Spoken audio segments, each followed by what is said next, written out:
Экологическая катастрофа в Тверской области. Россия берет в заложники Финляндию, и в чем в Беларуси соглашаются со Сталиным. Обо всем этом расскажу подробнее в эфире Нехта. Самые важные и интересные новости.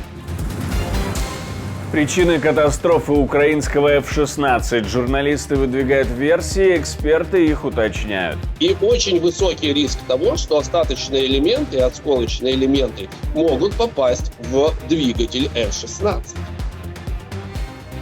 Когда заработают электронные повестки и на какие маневры и хитрости готовы российские депутаты перед всеобщей мобилизацией? Но пока что мы не понимаем, на основе этого лендинга, как это будет работать. Сколько на самом деле погибло украинских солдат на войне? Версии медиа и президента. Реальная цифра намного меньше, чем та, которая была опубликована. Существенно. Спасибо, что смотрите, спасибо вам за доверие. Не забывайте про лайки, комментарии. Не забывайте подписываться на канал, все это очень важно. Поехали. Сотрут в труху десятки километров в округе. Так местные жители описывают вероятные последствия детонации боеприпасов на складе в Тверской области. Но в России горит еще один склад боеприпасов в поселке Каменный Тихорецкого района Краснодарского края. Детонация боеприпасов продолжается длительное время. Медиа пишут о том, что в этом районе находятся две военные части. Неофициально одну из частей называют «белые сараи». По всей видимости, как раз сараи и горят. На снимках со склада в Тверской области видно, что боеприпасы хранятся практически на земле. Близкий к российским силовикам канал ВЧК ОГПУ пишет, что в районе, где взрывается уже второй склад, на протяжении недели хранятся какие-то секретные запасы в таком количестве, что району угрожает экологическая катастрофа. Известно, что склады в Тверской области попадают в сводки уже не первый раз за последние несколько дней. Второй прилет и уже немного южнее склада в Торопце, который пострадал ранее. Военный аналитик Александр Коваленко считает, что решение о нанесении удара именно по этим складам было принято исходя из данных о поставках иранских и северокорейских ракет. Склады, скорее всего, накопили необходимое количество этих боеприпасов. На сегодняшний день по территории Российской Федерации есть довольно-таки много арсеналов, складов хранения, центров хранения, где могут накапливать боеприпасы. Но непосредственно наполненных достаточно, чтобы использовать их 5. 5 основных арсеналов, по которым проводилась такая системная работа их наполнения. Ну и, например, в Тверской области 107-й арсенал ГРАУ, где размещался и по которому был нанесен удар, он был один из наиболее, не просто он один из самых больших, он один из наиболее наполненных, почти 30 тысяч тонн. А все остальные, которые используются для этого функционала, несколько уступали ему, однако, тем не менее, также наполнялись, поскольку использование этих арсеналов, оно является неотъемлемой частью не только в формате накопления, но и логистики по поставкам. То есть они довольно-таки удачно размещались по основным логистическим направлениям, которые обеспечивают российские оккупационные войска. За определенный период времени накопления, которое происходило, особенно с учетом поставок соответствующей номенклатуры боеприпасов от Ирана, от Северной Кореи, и, я так понимаю, было сейчас принято решение Генеральным штабом Вооруженных сил Украины и смежными всеми силовыми структурами о нанесении ударов именно по этим объектам. Сейчас российские правоохранители пытаются заполнить пробелы. Они перекрывают федеральную трассу М9 «Балтия», эвакуируют опасные районы. Издание The Wall Street Journal публикует количество погибших украинских защитников, утверждая, что это 80 тысяч человек. Вместе количество потерь с обеих сторон на фронте издание оценивает в 1 миллион человек убитыми и ранеными. Мы говорили с вами об этом в эфире Нехта. Но президент Украины назвал эту статистику враньем. Каковы его оценки? 80 тысяч – это ложь. Реальная цифра намного меньше, чем та, которая была опубликована. Существенно. Журналисты также называют цифру ликвидированных оккупантов 200 тысяч, пока с этой цифрой никто не спорит. Как разбился украинский F-16, в медиа появляются версии о том, что могло стать причиной катастрофы. Издание Breaking Defense со ссылкой на свои источники пишет, что украинский самолет пролетел через облако осколков. Фрагменты уничтоженной ракеты могли вызвать повреждения двигателя и других частей F-16 или гибели пилота до того, как он смог катапультироваться. О том, насколько это в принципе возможно, мы поговорили с военным аналитиком Александром Коваленко, который и занимается как раз анализом подобных происшествий. F-16 – это сверхзвуковой самолет, который может на скоростях, сопоставимых с скоростью реактивной ракеты, ее преследовать, перехватывать и сбивать. И при этом, опять-таки, вот этот скоростной баланс, он сохраняется относительно, и F-16 намного проще увернуться от осколочных элементов, которые возникают после взрыва ракеты. Но когда я увидел первые видео применения F-16 как средство перехвата дронов камикадзе Шахед-136, они меня, честно говоря, ввели в ступор. Поскольку Шахед-136 – это дозвуковой дрон камикадзе, его скорость 150 км в час. F-16 – это свой сверхзвуковой истребитель.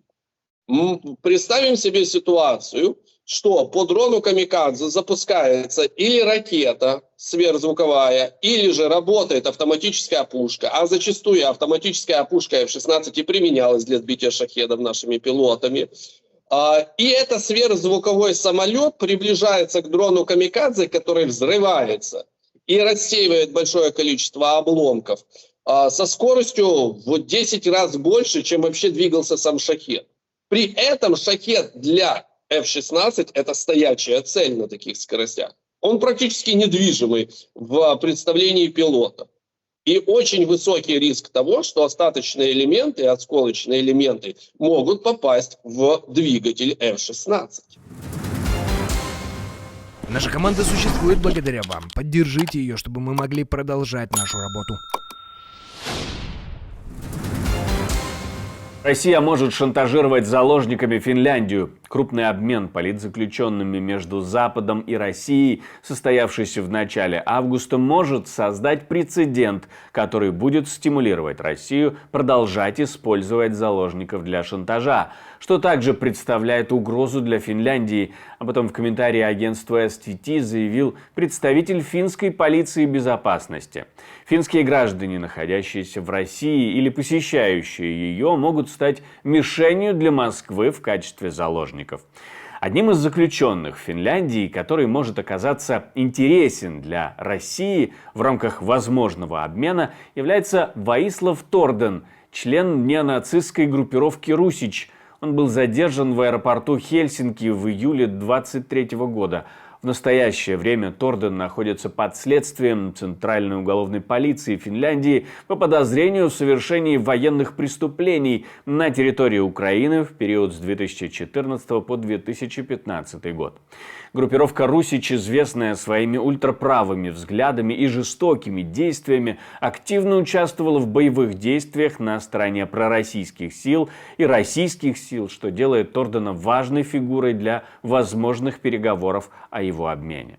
Если Торден также важен для российского руководства, как и люди, которые были возвращены в Россию в ходе августовского обмена пленными, то я со своей стороны не вижу причин, почему Россия не должна использовать дипломатию заложников против Финляндии.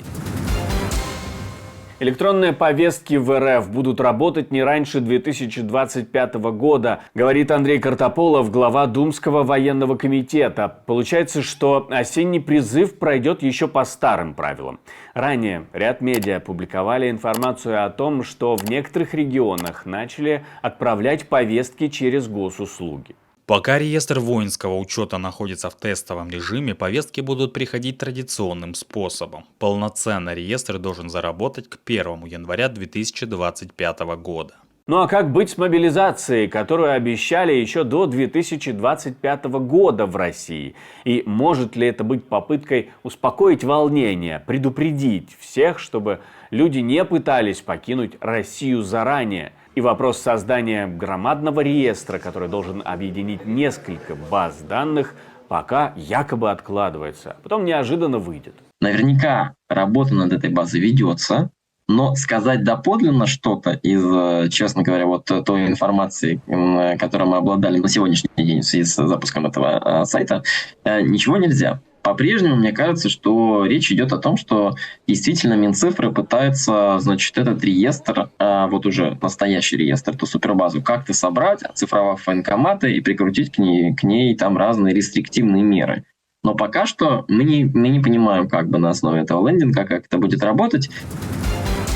Бывшая глава Центральной избирательной комиссии Беларуси Лидия Ермошина высказала свое мнение о наиболее удачном времени для проведения президентских выборов в 2025 году. По ее словам, важно учитывать требования избирательного законодательства, которое предписывает назначать выборы не позднее, чем за 5 месяцев до их проведения. К тому же выборы должны пройти до 20 июля 2025 года. Таким образом, ноябрь как возможная дата исключается сразу. Я абсолютно согласна с Иосифом Виссарионовичем Сталиным, который назвал оптимальным временем, по сути, 2 месяца – ноябрь и март. Думаю, что март был бы идеальным временем. Интересно, что по поводу выборов это, скорее всего, единственные пункты, которые полностью выполняются в соответствии с действующим законодательством Беларуси. Ермошина, имеющая огромный опыт работы с выборами в стране, подчеркивает важность точного соблюдения сроков и правил. Это, по ее мнению, залог политической стабильности. В прошлом именно она курировала процессы, которые вызвали ожесточенные споры, в том числе обвинения в фальсификации, но ее влияние на текущие выборы все еще остается значительным.